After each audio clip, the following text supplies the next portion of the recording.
Hello students, welcome to PCS Akhada. I am Gurvinder Kaur Hans and student. आज हम यहाँ पे रेलवे एनटीपीसी के लिए डे 15 के करंट अफेयर्स करते हैं स्टूडेंट्स। ठीक है, जो भी हम करंट अफेयर कर रहे होते हैं वो एक पर्टिकुलर सब्जेक्ट से रिलेटेड ही करते हैं।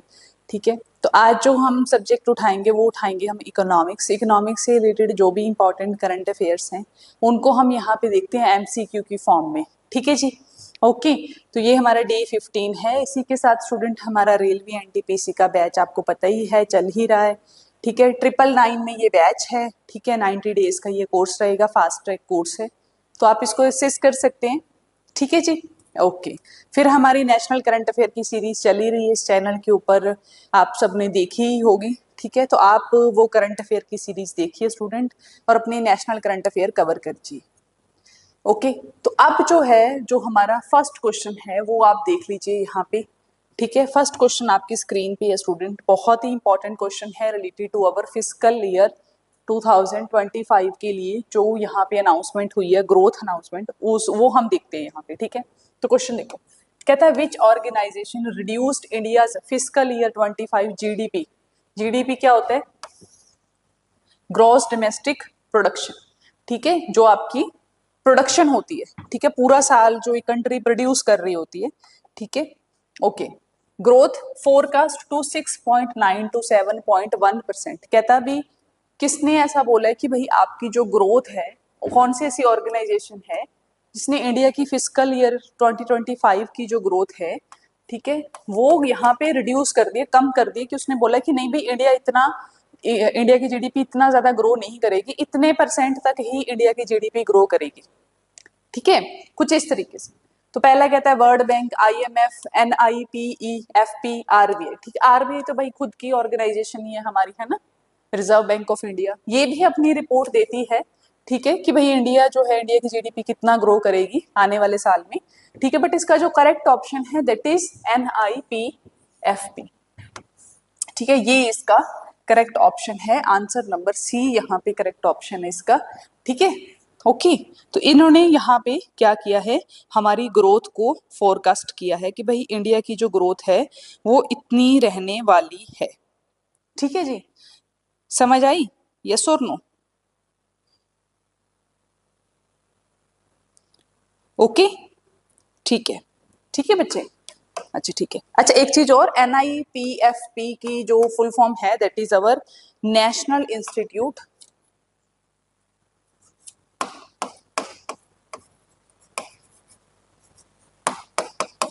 ठीक है, national institute of public finance and policy, of public finance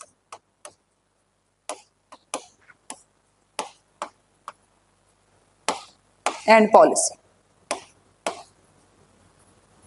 ये इसकी फुल फॉर्म है एनआईपीएफपी की। ठीक है, उसने ये यहाँ पे ऑर्गेनाइजेशन ने फिस्कल ईयर कम दिखाया कि भाई इतना ग्रोथ नहीं होगी। ठीक है, ओके, ठीक है, नेक्स्ट क्वेश्चन पे चलते हैं। नेक्स्ट क्वेश्चन आपकी स्क्रीन पे बच्चे यहाँ पे।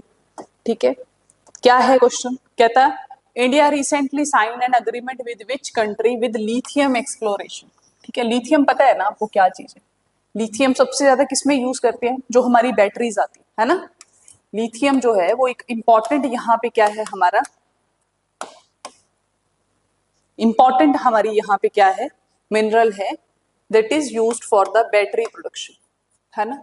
एंड आपको पता है स्टूडेंट, जितना हमारा ई व्हीकल्स हैं, ठीक है, चाहे फिर वो हमारी आपने देखा होगा ओला बाइक्स आ गई हैं आजकल, है ना, जो बैटरी पे चलती है, फोन तो है ही है।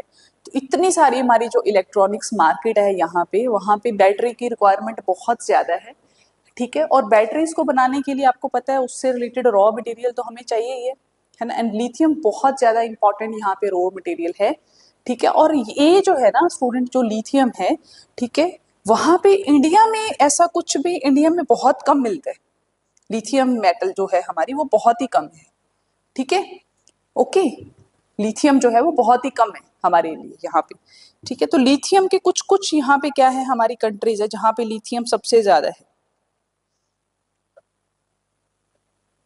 ठीक है, उसमें एक तो हमारी आती है यहाँ पे, सबसे इंपॉर्टेंट जो है वो है हमारी चाइना। चाइना के अंदर सबसे ज्यादा लिथियम है। दूसरा है हमारा साउथ अमेरिका। साउथ अमेरिका में भी एक कंट्री है हमारी अर्जेंटीना, जो सबसे बड़ा नेचुरल सोर्स है स्टूडेंट किसका, किसका स्टूडेंट, लिथियम का। प्लीज रिमेंबर, प्लीज रिमेंबर, ठीक है। और ये एक मेटल है, ये याद रखना है आपको, ठीक है। बहुत ही सॉफ्ट होती है, स्लाइवरी वाइट कलर की मेटल होती है ये हमारी, ठीक है। तो करेक्ट ऑप्शन क्या है, अर्जेंटीना। अर्जेंटीना के साथ, अर्जेंटीना कंट्री कहाँ पे, हमारी साउथ अमेरिका के अंदर है, ठीक है, जहां पे हमारी ब्राजील, चिली, ये सारी कंट्रीज हैं, ठीक है। तो यहाँ पे अग्रीमेंट साइन किया है, किसके साथ साइन किया है हमारी कंट्री ने, रशिया, अर्जेंटीना के साथ साइन किया, किसके लिए, लिथियम एक्सप्लोरेशन के लिए, प्लीज रिमेंबर, ठीक है। Next, this is very important question, बहुत ही इंपॉर्टेंट क्वेश्चन है। नेक्स्ट क्वेश्चन आपकी स्क्रीन पे है, वो कहता है कि, कहता था RBI transported 102 tons of currency from which country for Diwali operations, ठीक है। दिवाली ऑपरेशंस के लिए भाई कौन सी कंट्री है जहां से हमने 102 टन की करेंसी यहाँ से इंपोर्ट करवाई है, ट्रांसपोर्ट की है हमने, ठीक है। तो आंसर है हमारा यूके, आंसर क्या है, यूके, हमारा यूनाइटेड किंगडम, ठीक है, ब्रिटेन से की है हमने। नेक्स्ट क्वेश्चन कहता है what is the target amount Canara bank aims to recover in H2, ठीक है, फिजिकल ईयर 2025, कितना उसने यहाँ पे टारगेट सेट किया है, तो कितना टारगेट सेट किया है, 6,000 करोड़ का उसने टारगेट सेट किया है। Next, but recent foreign direct investment policy change did India implement, ठीक है भाई, कितना यहाँ पे फॉरेन डायरेक्ट इन्वेस्टमेंट, देखो इन्वेस्टमेंट जो होती है ना स्टूडेंट, एक तो इन्वेस्टमेंट हमारी कंट्री के लोग करते हैं, एक इन्वेस्टमेंट होती है जब आपकी कंट्री में इन्वेस्टमेंट आती है बाहर से, ठीक है, जिसको हम या तो एफपीआई बोलते हैं, ठीक है, या फिर उसको हम एफडीआई, फॉरेन डायरेक्ट इन्वेस्टमेंट भी बोलते हैं उसको हम, ठीक है। तो यहाँ पे कौन सी चीज मतलब फील्ड है जहाँ पे हमने फॉरेन डायरेक्ट इन्वेस्टमेंट यहाँ पे हमने कर दिया है, तो प्लीज रिमेंबर कि 100% हमने यहाँ पे एफडीआई कर दिया है, ठीक है, स्पेस सेक्टर के अंदर। देखो स्टूडेंट, जो भी फॉरेन से हमें इन्वेस्टमेंट आती है ना स्टूडेंट, खुश तो होना चाहिए आपको, बिल्कुल होना चाहिए कि भाई कोई बंदा आपकी कंट्री में आके पैसा इन्वेस्ट कर रहा है, तो ऑब्वियसली यहाँ पे एम्प्लॉयमेंट बनेगा, इंफ्रास्ट्रक्चर आएगा, है ना, बहुत कुछ होगा, इंडस्ट्रीज डेवलप होंगी। बट बहुत सारे ऐसे सेक्टर होते हैं स्टूडेंट जहाँ पे फॉरेन डायरेक्ट इन्वेस्टमेंट को ना गवर्नमेंट कंट्रोल करती है, जैसे कि डिफेंस सेक्टर, ठीक है। क्यों करती है कि भाई, क्योंकि वहां पे एक सिक्योरिटी रीजन है ना, सिक्योरिटी रीजन है कि नहीं है, बिल्कुल है। मान लो बाहर से बहुत सारा यहाँ पे आके कोई मोनोपोली क्रिएट कर ले वेपन्स के अंदर, है ना, और बाद में क्या हो, जब वॉर हो जाए तब वो गवर्नमेंट को सप्लाई ही ना करे, ठीक है, या उसमें वो कोई गड़बड़ कर दे, तो पता थोड़ी चलता है। तो ये एक सिक्योरिटी रीजन है। सेम ऐसे ही क्या है, बहुत सारे ऐसे सेक्टर्स हैं जो बहुत ही सेंसिटिव सेक्टर है, जैसे अगर आप देखो तो जो रिसर्च सेंटर है वो भी एक सेंसिटिव है ना, क्या पता कौन यहाँ क्या रिसर्च कर दे, ठीक है, कौन सी ऐसी चीज बना दे, ठीक है, जिसकी वजह से हमारी गवर्नमेंट, हमारी कंट्री की नेशनल सेफ्टी और सिक्योरिटी हमारी थ्रेटन हो जाए, है ना। तो इस तरीके से गवर्नमेंट उनको रेगुलेट करती है टाइम टू टाइम ना, बहुत ज्यादा अलाउ नहीं करती वहाँ पे इन्वेस्टमेंट उस सेक्टर के अंदर। बट अभी फिलहाल यहाँ पे स्पेस सेक्टर जो है हमारा, ठीक है, जो आने वाले टाइम में एक बहुत बड़ा सेक्टर बनने वाला है, ठीक है, और बन चुका है, इवन बहुत सारा तो बन ही गया है, क्योंकि इसमें अब प्राइवेट प्लेयर बहुत सारे आ गए हैं, ठीक है। तो वो जो स्पेस सेक्टर है उसके अंदर गवर्नमेंट ने यहाँ पे 100% अलाउ कर दिया कि भाई 100% आप जो है वो आके यहाँ पे क्या कर सकते हो, फॉरेन डायरेक्ट इन्वेस्टमेंट है, मतलब कि कोई बंदा आए और 100% अपना यहाँ पे इन्वेस्टमेंट कर सकते हैं, ठीक है। उसमें ऐसा नहीं होगा कि भाई आप कुछ परसेंटेज जो है वो इंडियंस का होना चाहिए, ठीक है, ये गवर्नमेंट करे। तो 100% एफडीआई अलाउ कर दिया स्पेस सेक्टर के अंदर। 6th नंबर क्वेश्चन देखो स्टूडेंट आप यहाँ पे, कहता है what sector does the newly allocated rupees 10,700 crore equity infusion support in India, कौन सा सेक्टर है, दैट इज कौन सा ऐसा है, दैट इज कौन सा सेक्टर है भाई, food corporation of India, FCI ने ऐसा किया है, ठीक है। उन्होंने इतना इक्विटी इन्फ्यूज करना है सपोर्ट करने के लिए, किसको, इंडिया को, ठीक है। फूड कॉर्पोरेशन ऑफ इंडिया क्या करता है, मेनली फूड सप्लाई को देखते हैं। 7th नंबर क्वेश्चन देखो, कहता है India retail inflation recently drop to a low of what percentage, ठीक है। रिटेल इन्फ्लेशन, यहाँ पे इन्फ्लेशन क्या होती है भाई, महंगाई होती है, ठीक है, पता है ना। हमारी जो इन्फ्लेशन होती है उसको कंट्रोल करने का काम कौन करता है, जो इन्फ्लेशन है उसको कौन कंट्रोल करता है, ठीक है। ऐसे तो महंगाई बढ़ती जाएगी, उसको कंट्रोल करने का काम मेनली जो कंट्रोल है वो होता है आरबीआई के पास, ठीक है। आरबीआई यहाँ पे डिमांड एंड सप्लाई कम करके इन्फ्लेशन को कंट्रोल में लाता है, ठीक है। तो रिटेल इन्फ्लेशन को कम किया यहाँ पे 5.1, ठीक है। ओके, इस यहाँ पे इवन ये भी रखा गया है, इन्फ्लेशन 2 और 4 के बीच में, 6 के बीच में रखती है, ठीक है, मार्जिन रखती है कि भाई 6 से ज्यादा इन्फ्लेशन नहीं होनी चाहिए, 2 से कम नहीं होनी चाहिए, क्योंकि बहुत ज्यादा अगर चीजें सस्ती हो जाएंगी वो भी चीज गलत होती है, ठीक है, क्योंकि जितना ज्यादा अगर बहुत ज्यादा चीजें सस्ती होंगी तो स्टूडेंट एम्प्लॉयमेंट में प्रॉब्लम आ जाती है, ठीक है, एम्प्लॉयमेंट का भी यहाँ पे रिलेशन होता है। नेक्स्ट कहता है which state ranked highest in the 2024 DPIIT startup ranking, ठीक है, स्टार्टअप रैंकिंग, स्टार्टअप पता है ना, जो अपना स्टार्टिंग में स्टार्ट मतलब ये क्या करते हैं, स्टार्टअप शुरू करते हैं, मतलब कि कोई बिजनेस शुरू करते हैं नए वाला, तो दैट इज कर्नाटका। कर्नाटका यहाँ पे सबसे, यहाँ पे हाईएस्ट नंबर पे है भाई, नंबर 1 पे है, जहाँ पे सबसे ज्यादा स्टार्टअप रैंकिंग, स्टार्टअप्स खोले गए हैं, ठीक है, अपना बिजनेस खोला गया है, ठीक है, तो उनको हम स्टार्टअप ही बोलते हैं, ठीक है, तो उसमें जो स्टेट ने सबसे ज्यादा यहाँ पे स्टार्टअप खुले हैं वो है हमारे कर्नाटका। 9th नंबर क्वेश्चन देखो, कहता है which commodities unrefined imports were recently restricted under zero duty guidelines by India, ठीक है, तो दैट इज गोल्ड, ठीक है, गोल्ड पे यहाँ पे गवर्नमेंट ने क्या किया है, अनरिफाइंड वाला, जो रिफाइंड एक तो मतलब रिफाइंड करके जो गोल्ड आता है हमारे पास, ठीक है, क्योंकि जब गोल्ड को निकाला जाता है स्टूडेंट तो उसके बाद उसको रिफाइंड किया जाता है, ठीक है, क्योंकि उसमें बहुत सारी इम्प्योरिटीज होती है। तो कौन सी कमोडिटी है, unrefined imports were recently restricted under zero duty guidelines by India, that is gold, ठीक है, ओके। नेक्स्ट क्वेश्चन देखते हैं, कहता REC recently issued green bond in which foreign currency, ठीक है, दैट इज JPY, ठीक है, इसके अंदर हमने ग्रीन बॉन्ड इशू किए जाते हैं स्टूडेंट रिन्यूएबल एनर्जी के लिए खास करके, ठीक है,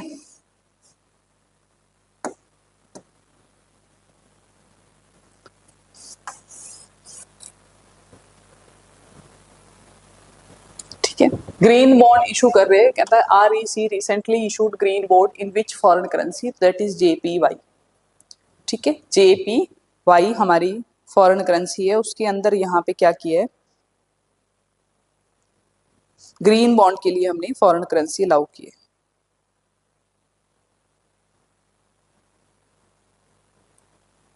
ठीक है।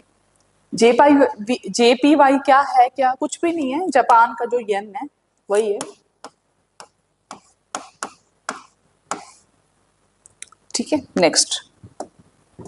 नेक्स्ट क्वेश्चन देखो, कहता है India's public stock holding PSH programme was recently under scrutiny at which organisation, ठीक है, भाई ये कौन सी ऑर्गेनाइजेशन है जिसके अंडर हमारा स्क्रूटनी है, किसको लेकर, हमारी पब्लिक स्टॉक होल्डिंग को लेकर, तो that is WTO, world trade organisation, ठीक है, ओके।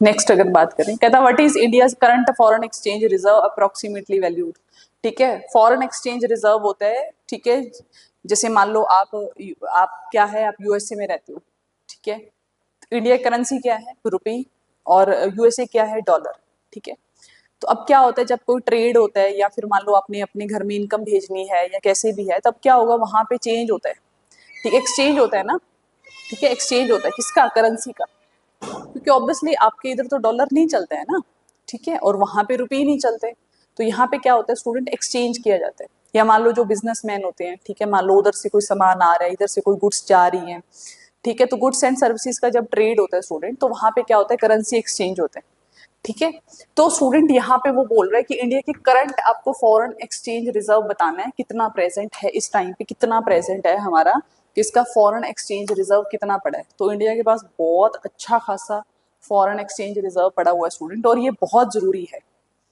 ठीक है, ये बहुत ही ज्यादा जरूरी है, क्योंकि अगर आपके फॉरेन एक्सचेंज रिजर्व में अगर पैसा नहीं होगा स्टूडेंट, तो आप क्या नहीं कर पाओगे, ट्रेड नहीं कर पाओगे, आपको कोई चीज चाहिए, मान लो बाहर से इंपोर्ट करना है, ऑयल इंपोर्ट करवाना है, ठीक है, आपको कोई आपको कोल इंपोर्ट करवाना है, ठीक है, वेपन्स करवाना, तो आपके पास फॉरेन एक्सचेंज रिजर्व होना बहुत ज्यादा जरूरी है, क्योंकि आप रुपया लेकर तो वहां पहुंचोगे नहीं, ठीक है, तो दैट इज अवर $688 बिलियन का हमारे पास क्या है स्टूडेंट, फॉरेन एक्सचेंज रिजर्व है, जो कि बहुत अच्छा अमाउंट है, ठीक है, तो $688 का बिलियन डॉलर का हमारे पास क्या पड़ा हुआ है, फॉरेन एक्सचेंज रिजर्व पड़ा हुआ है। नेक्स्ट 12th नंबर क्वेश्चन देखो, कहता है which Indian bank released A report indicating A reduction in income inequality. ठीक है भाई, कौन सा ऐसा इंडियन बैंक है जिसने एक रिपोर्ट निकाली है जो क्या कहता है यहाँ पे इनकम इनक्वालिटी को यहाँ पे कम होता हुआ बताता है। इनकम इनक्वालिटी, इनकम इनक्वालिटी का मतलब होता है स्टूडेंट कि भाई जो आपका पूरे, जैसे मान लो इंडिया का, अगर मान लीजिए आप, मैं एग्जांपल देती हूँ कि पूरे इंडिया के लोगों के पास, पूरे इंडिया की जितनी भी पॉपुलेशन है, मान लो उनके पास 100 रुपए है, ठीक है, 100 रुपए हैं, ठीक है, और मान लेते हैं कि इंडिया की कुल जो पॉपुलेशन है वो भी कितनी है हमारी टोटल, दैट इज ऑल्सो 100, ठीक है, वो भी हमारे पास पॉपुलेशन भी कितनी है 100, ठीक है। अगर इक्वालिटी होगी, अगर इनकम इक्वालिटी होगी तो सबके पास कितने रुपए होंगे, सबके पास 1 रुपया होगा एक बंदे के पास, ठीक है, एक बंदे के पास कितना रुपया आएगा, 1 रुपया आएगा। बट अगर इनकम इनक्वालिटी बढ़ना शुरू हो जाए तो उसका मतलब होता है कि भाई जो 50 रुपीज हैं, जो हमारे, मान लेते हैं जो 50 रुपीज हैं वो सिर्फ 10 लोगों के पास है। कितने लोगों के पास है, 10 लोगों के पास 50 रुपीज है, तो पीछे बचे कितने, 50 लोग, बट लोग कितने बचे, अभी भी 90 लोग बचे। तो इसका मतलब क्या है, या आप ऐसे कह लो कि आप इस ऐसे ना समझ के आप ऐसे समझ लीजिए कि अगर तो इनकम इक्वालिटी होगी तो एक बंदे के पास 1 रुपया होगा, ठीक है, एक पर्सन के पास 1 रुपया होगा, तो इसका मतलब इनकम इक्वालिटी, सबके पास बराबर पैसा है। अब मान लीजिए सिर्फ एक बंदे के पास, सिर्फ एक पर्सन के पास 90 रुपीज है, ठीक है, 90 रुपीज है, और बाकी जो 90 लोग हैं उनके पास सिर्फ 1 रुपया है, ठीक है, 10 रुपीज है। तो अब क्या होगा, यहाँ पे इनकम इनक्वालिटी बहुत ज्यादा है। जैसे कि अगर आप बात करो इंडिया के अंदर, अगर आप बात करो तो अंबानी के पास जितना पैसा है, ठीक है, अंबानी के पास जितना पैसा है, क्या वो सबके पास इतना पैसा है अंबानी जितना पैसा है, नहीं है, है ना। तो इंडिया के जो टॉप 10 रिचेस्ट बंदे हैं, टॉप 10 रिचेस्ट बंदे हैं, उनके पास इंडिया का मैक्सिमम पैसा है। इंडिया का क्या है, मैक्सिमम पैसा उन्हीं के पास पड़ा है। और जो बाकी जो पॉपुलेशन है हमारी, मिडिल क्लास पॉपुलेशन है, ये जो पुअर पॉपुलेशन है, उसके पास बहुत ही कम पैसा है। तो इसका मतलब क्या है कि इनकम इनक्वालिटी बहुत ही ज्यादा है, मतलब कि जिसके पास पैसे हैं उसके पास बहुत ज्यादा पैसे हैं, और जिसके पास पैसे नहीं है, ठीक है, उसके पास बिल्कुल भी पैसा नहीं है या बहुत ही कम अमाउंट में पैसा है, ठीक है। तो ऐसी रिपोर्ट पब्लिश करने वाली बैंक, जिन्होंने बोला कि भाई अब इन इंडिया की जो इनकम इनक्वालिटी है वो बहुत ही कम, मतलब कि यहाँ पे इन इक्वालिटी जो है वो कम होती हुई नजर आ रही है, मतलब कि अब लोगों के पास जो है वो पैसा आ रहा है और जिसके पास बहुत ज्यादा पैसा उससे पैसा निकलता जा रहा है। तो ऐसा कौन है, एसबीआई है। ऐसा कौन है student, that is SBI. SBI ने ये अपनी रिपोर्ट में बोला है, ठीक है। अगला 14th नंबर क्वेश्चन देखो, यहाँ पे कहता था national life stock mission now includes additional activities focused on what, ठीक है। जो हमारा नेशनल लाइफ स्टॉक मिशन है, ठीक है, वो एडिशनल कौन सी एक्टिविटीज हैं जहां पे वो फोकस कर रहा है, तो वो है हमारा सस्टेनेबल लाइफ स्टॉक डेवलपमेंट, ठीक है। सस्टेनेबल लाइफ स्टॉक डेवलपमेंट पे यहाँ पे वो क्या कर रहा है, हमारा फोकस करवा रहा है, ठीक है, कि भाई सस्टेनेबल बनना चाहिए। Next, India first all women CISF unit was approved to operate in which sector. कौन सा सेक्टर है जहां पे सिर्फ विमेन होंगी, ठीक है, सीआईएसएफ की विमेन होंगी जो सारा कुछ अकेले देखेंगी वो, ठीक है, उसमें एक भी मेल पर्सन नहीं होगा। First all women CISF unit कौन सी है जिसको अप्रूवल मिला है कि भाई वो कौन सा ऐसा सेक्टर है जहां पे वो अकेले संभालेंगे सब कुछ, तो वो है हमारा एयरपोर्ट। अब एयरपोर्ट के अंदर यहाँ पे उनको अलाउ किया गया है कि भाई जो विमेन है वही सीआईएसएफ की विमेन जो है वो वहां पे क्या कर सकती हैं, सारा ऑपरेशन देखेंगे, वो सिक्योरिटी का, चेकिंग का, हर चीज का यहाँ पे विमेन ही देखेंगे। Next, which of the following has the largest sectoral contribution to India's GDP. India की जीडीपी के अंदर, ठीक है, ऐसा कौन सा सेक्टर है जो सबसे ज्यादा कंट्रीब्यूट करता है, तो ये तो बहुत ही सिंपल क्वेश्चन है, that is our services, that is our services. इसका क्या मतलब है, अब देखो यहाँ पे, देखो मेन स्टूडेंट हमारे पास इकोनॉमी के अंदर 3 सेक्टर्स होते हैं, ठीक है। एक होता है हमारा प्राइमरी सेक्टर। कौन सा सेक्टर है स्टूडेंट, प्राइमरी सेक्टर,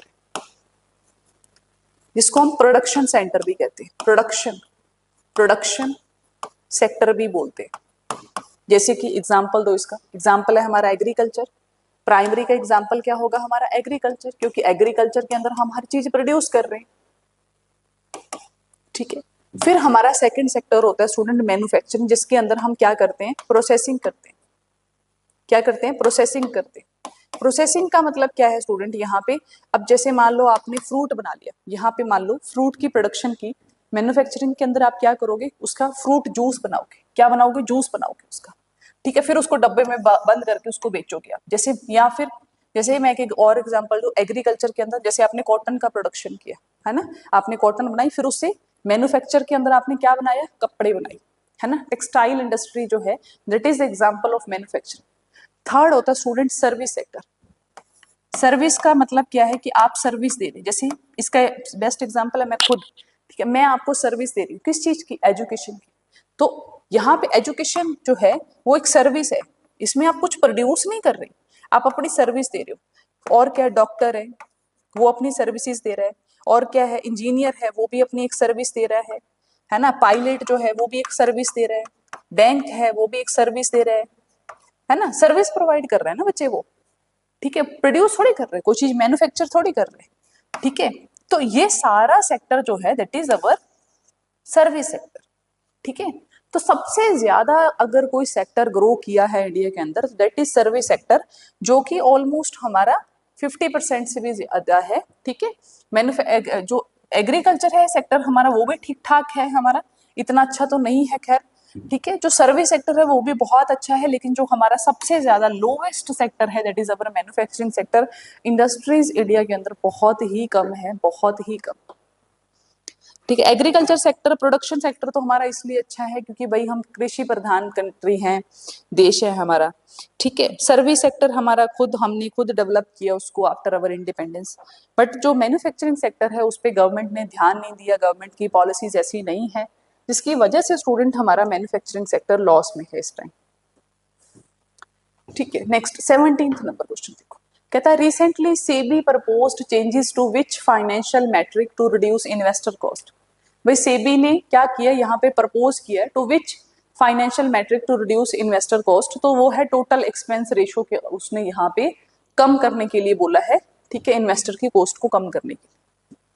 नेक्स्ट ए यहाँ पे क्या है, 18 नंबर क्वेश्चन देखो, कहता है एक green cover index, A green cover index MOU was signed between NHA हमारी नेशनल हाईवे अथॉरिटी जो है इंडिया की, एंड विच ऑर्गेनाइजेशन, कौन सी ऐसी ऑर्गेनाइजेशन है, that is our NRSC. NRSC के साथ हमने क्या किया, यहाँ पे ग्रीन कवर इंडेक्स जो है एमओयू साइन किया। Next, what percentage of India's agriculture export does the pulses sector contribute. भाई पल्सीज जो हमारी दालें हैं, ठीक है, वो कितना परसेंट कंट्रीब्यूट करती हैं हमारी इंडियन एग्रीकल्चर एक्सपोर्ट के अंदर, मतलब कि हम कितना एक्सपोर्ट करते हैं, हम बहुत कुछ एक्सपोर्ट करते हैं ना एग्रीकल्चर सेक्टर के अंदर, बिल्कुल करते हैं, कॉटन करते हैं, फ्रूट करते हैं, है ना, वेजिटेबल्स एक्सपोर्ट करते हैं। तो पल्सेस कितना करते हैं, कितना कंट्रीब्यूट करते हैं, 15%। 15% जो हम एक्सपोर्ट करते हैं, सॉरी जो हमारा टोटल एक्सपोर्ट है उसमें 15% हम क्या एक्सपोर्ट करते हैं, दालें एक्सपोर्ट करते हैं। नेक्स्ट 20th क्वेश्चन देखो यहाँ पे आपकी स्क्रीन पे है स्टूडेंट, इसका आंसर आप मुझे दोगे। कहता था अटल Setu Nhava Sheva sea link recently inaugurated is India's longest what. ये भाई इंडिया का लॉन्गेस्ट क्या है, माउंटेन टनल है, सी ब्रिज है, रेल कॉरिडोर है, अंडरग्राउंड मेट्रो लाइन है, क्या है ये, अटल सेतु नेहवा शेवा सी लिंक, ठीक है, क्या चीज है भाई, ये आपको मुझे कमेंट बॉक्स में इसका आंसर आप मुझे बताओगे 20th नंबर क्वेश्चन का, ठीक है, ओके जी, ठीक है जी। तो इसी के साथ स्टूडेंट हमारा आज का सेशन यहाँ पे रेलवे एनटीपीसी के लिए होता है ओवर, एंड आई होप कि आपको ये सेशन बहुत अच्छे लग रहे होंगे और बहुत ही हेल्पफुल भी रहेंगे आपको आपकी प्रिपरेशन के लिए, ठीक है जी, ओके स्टूडेंट। तो हम ये सेशन यहाँ पे करते हैं over, thank you, have a nice day.